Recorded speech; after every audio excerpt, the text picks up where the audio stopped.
Doctor Manmohan Singh ji के जाने के बाद उनकी अहमियत सभी समझ रहे हैं।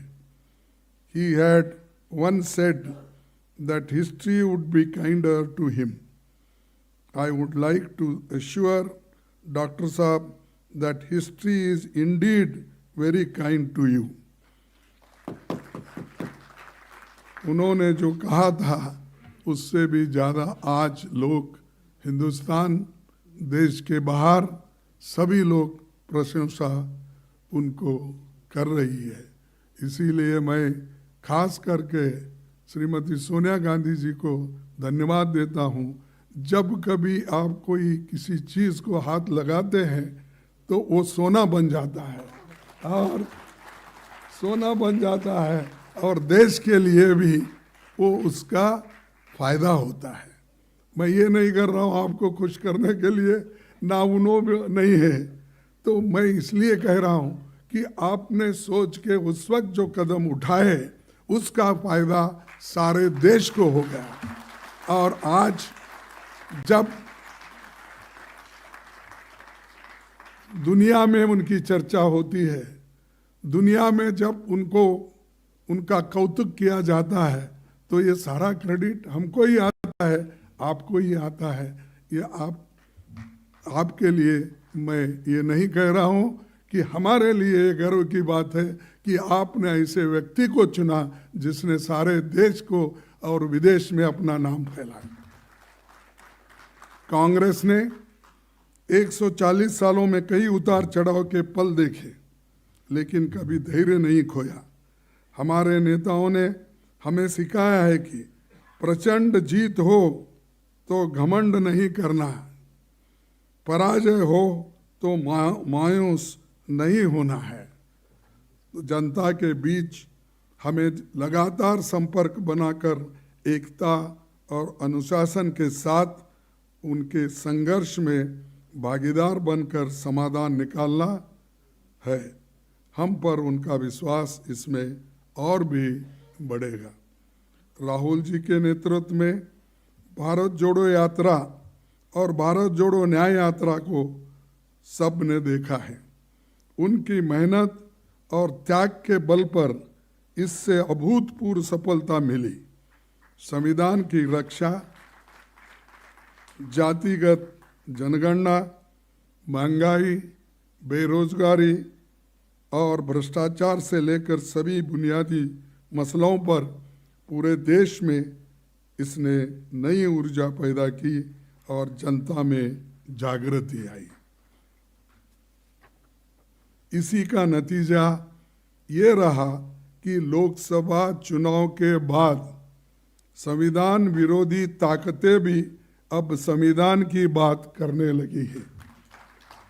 हमें भरोसा है कि पार्टी का नया मुख्यालय कांग्रेस को एक नई ऊर्जा देगा।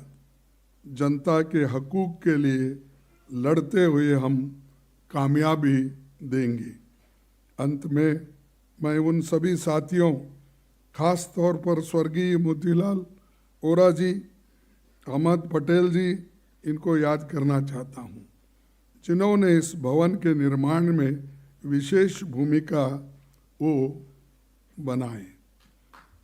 प्रियंका जी का विशेष धन्यवाद। उन्होंने इस भवन को अंतिम आकार देने में महत्वपूर्ण योगदान दिया और इन सब के प्रयासों का ये नतीजा है। और मैं पहली बार इस ऑफिस में आया हूँ, मैं देखा ही नहीं, लेकिन हमेशा तो प्रियंका जी कहती थी आप आके एक बार देखो तो देखो। मैं बोला कि मैं पूरा बनने के बाद ही अंदर आऊँगा,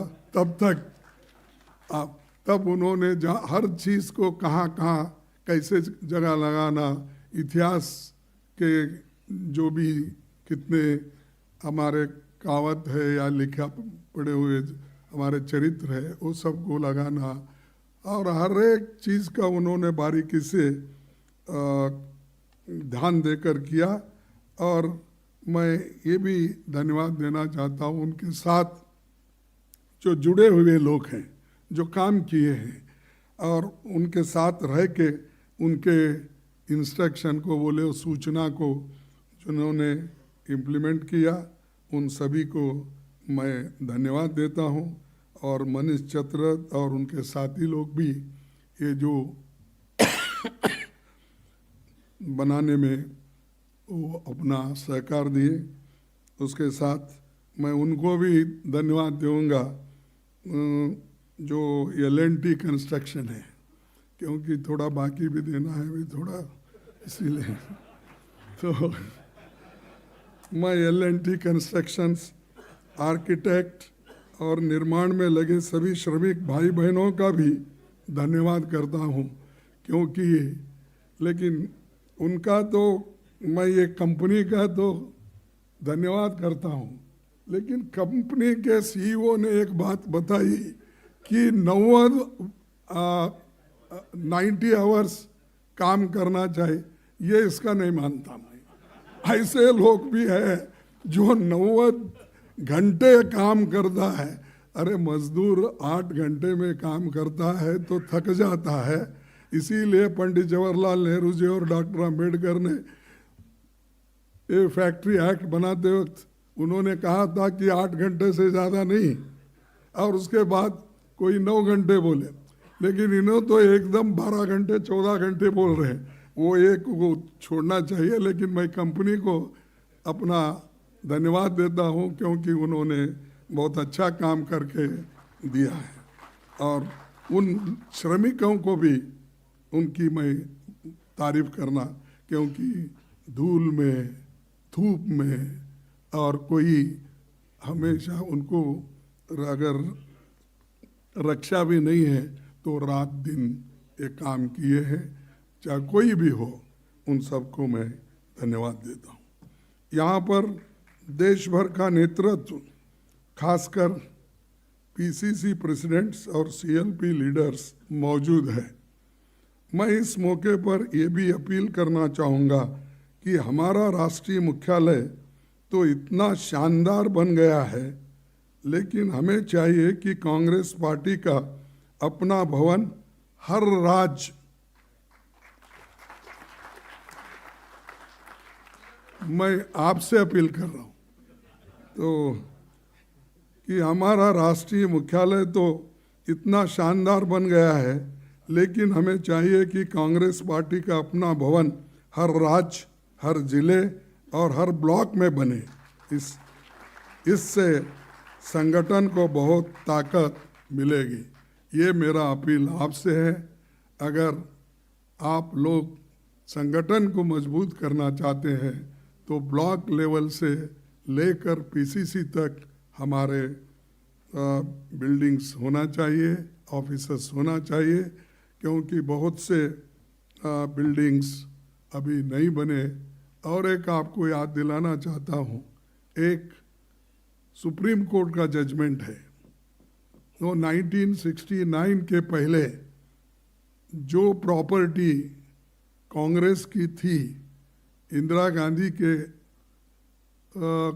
अध्यक्ष बनते वक्त, तब सुप्रीम कोर्ट ने एक निर्णय दिया है कि वो सब प्रॉपर्टी कांग्रेस को देना चाहिए, हैंडओवर करना चाहिए। इसी बेसिस पे हमारे कर्नाटक में जो बिल्डिंग देवेगौड़ा के पास थी, JDS के पास, तो हमने वापस ली। हमारे वहाँ के सभी नेता लोग कोशिश किए और उसके बाद आज लाखों की प्रॉपर्टी है।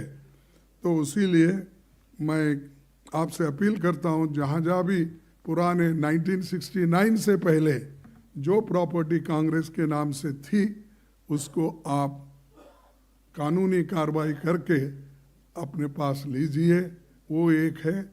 और दूसरा, जहाँ नहीं है, आप कृपया बिल्डिंग बंद कर आप एक खुशी कांग्रेस पार्टी को दीजिए। इतना कहते हुए मैं आपको फिर एक बार धन्यवाद देता हूँ और आपको बहुत बहुत शुक्रिया, और जय हिंद और जय कांग्रेस।